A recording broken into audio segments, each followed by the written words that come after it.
Hello दोस्तों, नमस्कार। स्वागत है आपके सीएसएस के सीरीज के इस ट्यूटोरियल में, जहाँ पर हम लोग पढ़ने जा रहे हैं सीएसएस में इमेज गैलरी क्या होती है, how to create a gallery like image जिसकी कंपेटेबिलिटी हर डिवाइस के लिए बढ़िया हो। तो दोस्तों, इस ट्यूटोरियल में हम आगे पढ़ेंगे सीएसएस में इमेज गैलरी होती क्या है, इसका एचटीएमएल का बेसिक स्ट्रक्चर क्या होता है, सीएसएस की स्टाइलिंग कैसे करने वाले हैं, ग्रिड लेआउट का भी प्रयोग करके देखेंगे, होवर इफेक्ट्स भी यूज करेंगे और रिस्पॉन्सिव इमेज गैलरी भी बनाएंगे ताकि वो सभी डिवाइसेस में अच्छी तरीके से देखें और काम करें। बढ़ते हैं अपने इस ट्यूटोरियल में आगे और देख लेते हैं कैसे बनाते हैं सीएसएस में अपने वेबसाइट में इमेज गैलरी को। Let's begin this topic.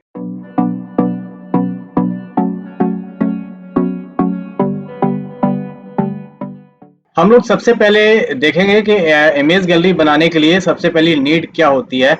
सबसे पहले हमें एचटीएमएल में इमेज गैलरी होती क्या है वो समझ लेते हैं। इमेज गैलरी एक वो प्रोसेस है जिसमें हम अपने वेब पेज पर इमेजों को मैनेज यानी व्यवस्थित और स्टाइल तरीके से रखते हैं। यानी हमारे वेबसाइट के पेज पे इमेज कैसी दिख रही है, कहाँ पे रखनी है, कैसा लेआउट होना चाहिए, उस पर बॉर्डर होना चाहिए, नहीं होना चाहिए, कितना मार्जिन हो, कितनी पैडिंग हो, क्या होवर हो, कैसी दिखे, कहाँ पे रखनी है, ये सारी चीजें हम गैलरी में बना सकते हैं। अब ये सारी चीज करने के लिए हमें सबसे पहले नीड किस चीज की होती है कि हम सबसे पहले चलते हैं अपने HTML के पेज पर और HTML में हमें उसका स्ट्रक्चर बनाना होता है। अब HTML में स्ट्रक्चर बनाने के लिए हम बेसिक जो एलिमेंट्स होते हैं उनका यूज करते हैं। जिससे मैंने यहाँ पे एक एग्जांपल लिखा हुआ है, यहाँ पे मैंने सिंपल कुछ इमेजेस इंसर्ट करवाई हुई हैं। ये सारी इमेजेस हैं जिनको मैंने यहाँ पे इंसर्ट करवा लिया है। तो सबसे पहले हम अपने बीएस कोड पर चलेंगे और इस तरीके से 4-5 इमेज लेके देखेंगे और वो कैसे दिखती हैं और फिर उन पर स्टाइल करेंगे, उनको गैलरी बनाएंगे।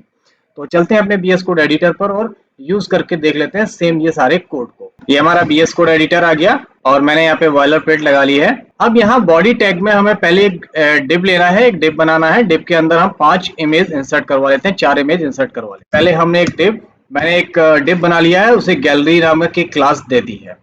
अब इसके अंदर मैं इमेज टैग यूज करता हूँ 4 बार। तो ये देखिए इमेज आ गई है, इसको अलग अलग जगह पे कर लेता हूँ। अब यहाँ पे सोर्स में उस इमेज का एड्रेस लिखना है, तो हमारी जो इमेजेस हैं वो इमेज फोल्डर के अंदर पड़ी हुई हैं और यहाँ पे मैं इमेजेस देता हूँ इमेज 1। इसी तरीके से मैं सब पे लगा देता हूँ।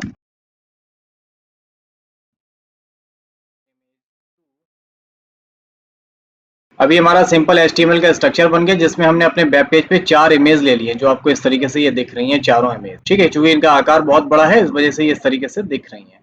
अब ये जितना बड़ा आकार है उसी हिसाब से दिख रही हैं, तो अभी हम इनकी स्टाइलिंग करेंगे तब ये प्रॉपर तरीके से दिखेंगे। अभी हमारा ये वाला स्ट्रक्चर, ये वाला स्टेप पूरा हो गया है।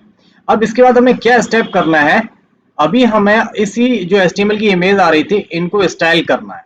तो हम जो बेसिक CSS की स्टाइलिंग है उसके लिए हम इस गैलरी को स्टाइल करने के लिए एक एक से सारी चीजें यूज करेंगे। सबसे पहले हम बॉडी को स्टाइल करेंगे। हमने एक यहाँ पे बॉडी सिलेक्टर ले लेना है, उसमें font size, background colour, margin, padding ये सारी दे देनी है। तो मैं ये कर लेता हूँ। अब यहाँ पे फ़ॉन्ट फैमिली लिखा है मैंने एरियल सैंस सेरिफ, तो इसका यूज नहीं करना है तो नहीं भी कर सकते हैं, कंटेंट लिखने के लिए करते हैं, लेकिन हम ये कर लेते हैं जैसा लिखा है, नहीं आप कंफ्यूज हो जाएंगे। मैं यहाँ पे स्टाइल टैग ओपन करता हूँ, इंटरनल स्टाइल यूज कर रहे हैं और सबसे पहले मैंने यहाँ पे बॉडी सिलेक्टर ले लिया और फॉन्ट स्टाइल लेना था हमें, फॉन्ट फैमिली में मैंने लिया एरियल। ठीक है, अभी हमारे वेब पेज पे कोई फर्क नहीं पड़ा क्योंकि हमने फॉन्ट फैमिली सेट करी है, इससे कोई फर्क पड़ने वाला नहीं है। इसके बाद यहाँ पे बैकग्राउंड कलर है, मैं यहाँ पे बैकग्राउंड कलर ले लेता हूँ और मैं यहाँ पे दे देता हूँ ब्राउन। तो मैंने यहाँ पे हेक्सा कोड में लिख रखा है, आप उसे कंफ्यूज मत हुई, आप कुछ भी लिख सकते हैं। तो मैंने ब्राउन ले लिया। ब्राउन से क्या होगा, ये देख बॉडी का बैकग्राउंड कलर है वो ब्राउन हो गया है, दिख रहा है आपको? ये पूरा बैकग्राउंड कलर जो व्हाइट आ रहा था वो ब्राउन हो गया।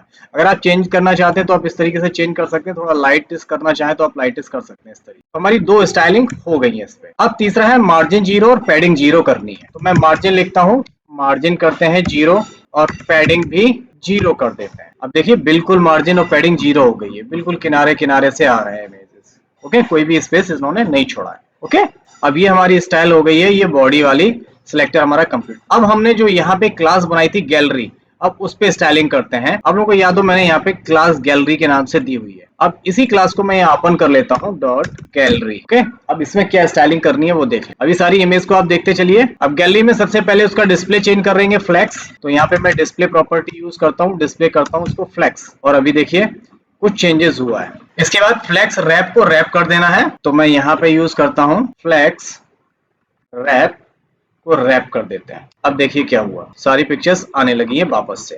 ओके, अब अगली प्रॉपर्टी यूज करते हैं, जस्टिफाई कंटेंट को सेंटर करते हैं।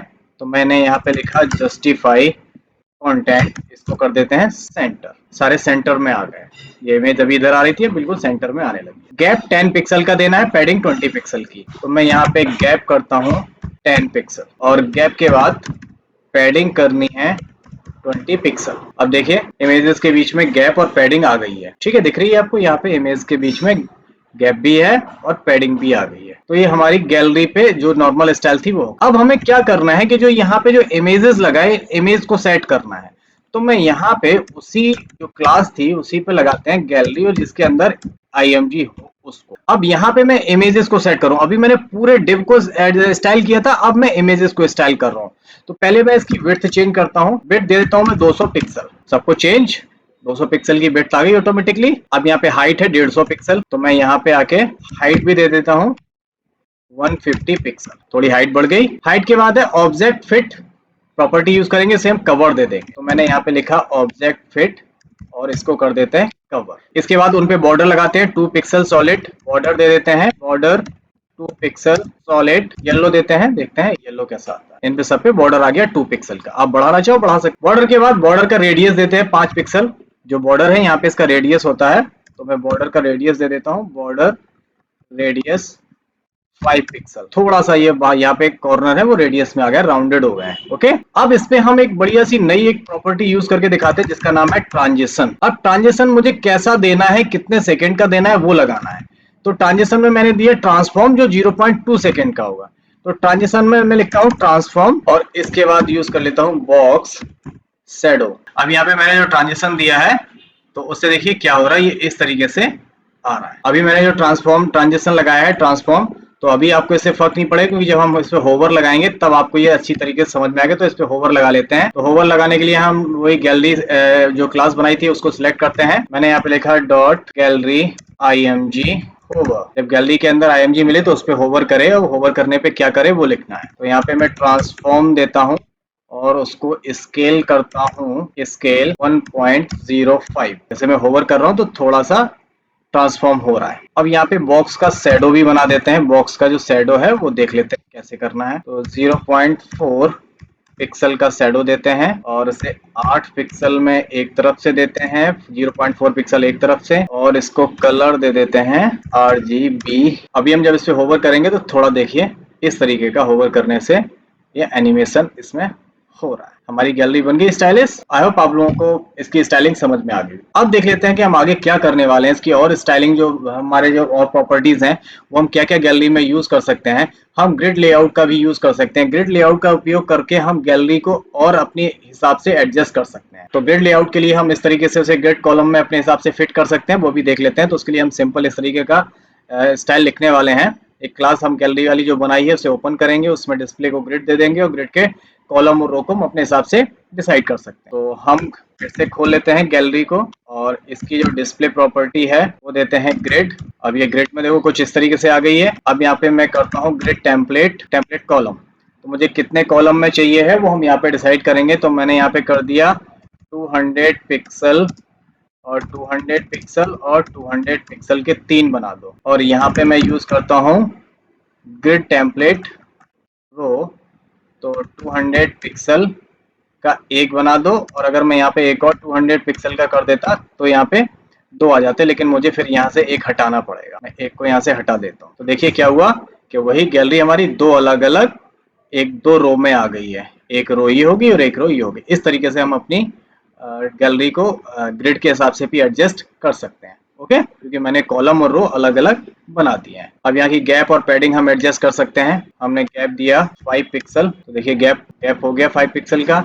अगर गैप यहाँ पे मैं करता हूँ 15 पिक्सल तो थोड़ा गैप इनमें और बढ़ गया है। ओके, इसी तरीके से आप पैडिंग भी दे सकते हो। पैडिंग दी मैंने 20 पिक्सल, थोड़ी पैडिंग भी बढ़ गई हो। इस तरीके से हम ग्रिड लेआउट का उपयोग करके भी गैलरी को डिजाइन कर सकते हैं। इसके बाद हम कौन सी स्टाइल करने वाले हैं वो देख लेते हैं। अब हम होवर इफेक्ट आपको ऑलरेडी बता चुके हैं। होवर इफेक्ट करने के लिए हमने ट्रांसफॉर्म स्केल यूज किया है और होवर लगाया था। इसको भी मैं फिर से करके बता देता हूँ। होवर के लिए मैंने देखो यहाँ पे ये वाला कोड यूज किया है कि माउस जब भी जाए तो ये इस स्टाइल में आए। जैसा मैं ट्रांसफॉर्म लगा देता हूँ उसी तरीके से ये ट्रांसफॉर्मिंग करेगा। अब हम देखते हैं कि अपनी गैलरी के हर एक इमेज में हम कैप्शन कैसे जोड़ सकते हैं। कैप्शन मतलब कुछ उसमें टेक्स्ट लिख के आए तो हम कैसे कर सकते हैं। उसके लिए हमें अपने हर एक उसको एक अलग क्लास देनी पड़ेगी हर एक इमेज को। तो पहले हम इमेज को एक क्लास दे लेते हैं, उसके बाद फिर यूज करते हैं। अब हमारे पास ये है तो मैं यहाँ पे एक div और यूज करता हूँ, div डॉट कैप्शन 1। इसको यहाँ से बंद करता हूँ मैं इसके आगे, ठीक है। यहाँ पे एक div और यूज करेंगे, div डॉट टेक्स्ट, और यहाँ पे लिख दे देते हैं इमेज 1। अब देखिए जैसे मैंने यहाँ पे इमेज लिखा तो वो इमेज 1 के नीचे आ गया। अब यही काम मुझे सब में करना है जिसमें कैप्शन लगाना है। अब देखिए यहाँ पे कैप्शन आ गया है। अब हम इस कैप्शन 1 की स्टाइलिंग करते हैं। तो स्टाइलिंग करने के लिए हमें कुछ CSS में ये सारे टेक्स्ट लिखना पड़ेगा, ये सारी स्टाइलिंग लिखनी पड़ेगी। तो उसके लिए हमने जो इमेज आइटम करके बनाया है, यानी मैंने यहाँ पे ये बनाया है कैप 1, इसको स्टाइल करते हैं। तो मैं यहाँ पे डॉट कैप 1 को स्टाइल करता हूँ। इसकी पोजीशन करनी है रिलेटिव, पोजीशन करते हैं इसकी रिलेट। इसके बाद हमें जो कैप्शन बनाया अंदर का जो टेक्स्ट है उसको करते हैं। तो मैंने यहाँ पे टेक्स्ट लिया है, उसको करते हैं। तो position absolute, bottom 8 pixel, left 8 pixel. तो यहाँ पे पोजीशन करते हैं एब्सोल्यूट, और यहाँ से देखते हैं टॉप से होता क्या है, टॉप 10 पिक्सल। तो वो ऊपर पहुंच गया है, टॉप से 10 पिक्सल आ गया है। अगर मैं इसे करता हूँ बॉटम से 10 पिक्सल, देखते हैं बॉटम से 10 पिक्सल, ठीक। तो बॉटम से 10 पिक्सल दूर चला गया। इसको 5 पिक्सल करके देखते हैं, 5 पिक्सल। तो अभी हम इसको ये नहीं लगाते हैं, इसको छोड़ देते हैं क्योंकि ये अलग जगह पे जा रहा था। बैकग्राउंड कलर दे देते हैं, कलर वाइट, पैडिंग और बॉर्डर ले लेते हैं। बैकग्राउंड कलर लगाते हैं, बैकग्राउंड कलर दे देते हैं ब्लैक, और बॉर्डर रेडियस 5 पिक्सल। अब टेक्स्ट नहीं दिख रहा है तो टेक्स्ट के लिए हम इसको कलर कर देते हैं व्हाइट। हमारा आ गया यहाँ पे, ओके। थोड़ा सही नहीं दिख रहा है तो पैडिंग लगा देते हैं, यहाँ पे पैडिंग 5 पिक्सल की पैडिंग दे थोड़ा सा। अब यहाँ पे कैप्शन आ गया सब। इस तरीके से हम कैप्शन भी लगा सकते हैं। कैप्शन के लिए मैंने यहाँ पे ये 2 सिलेक्टर यूज करें। तो दोस्तों आई होप आप लोगों को इमेज गैलरी अच्छी तरीके से बनाना आ गया होगा, समझ में आ गया होगा। कमेंट करके बताइए आपको ये ट्यूटोरियल CSS का गैलरी बनाने का कैसा लगा। मिलते हैं अपने अगले ट्यूटोरियल में एक नए टॉपिक के साथ, तब तक अपना ख्याल रखिए। टेक केयर, गुड बाय, जय हिंद।